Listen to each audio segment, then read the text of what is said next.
Sa zoenje ze bijen genoeg. Maar nee, het is minder weer. Willem Meesters van Bitgemolen is een van de imkers die te troffen is door de massale bijensterten.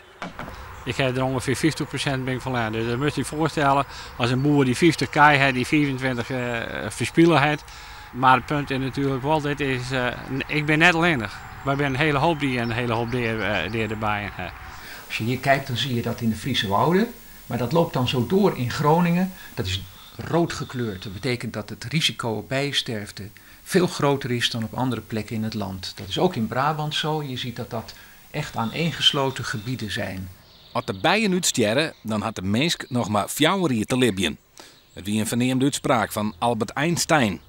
Bijen binnen dus onmisbaar voor de bestowing van bloemen en planten, maar ook het gewaaks.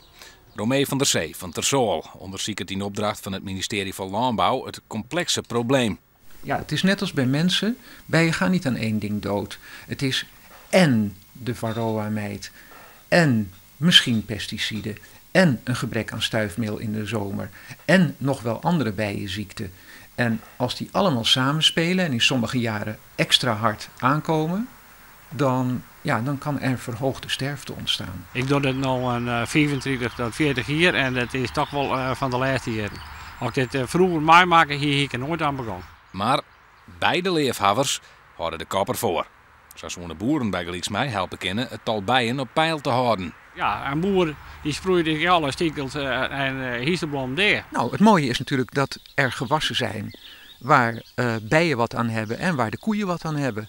En het enige wat je moet doen is tegen de boeren zeggen, heb je daar wel eens aan gedacht?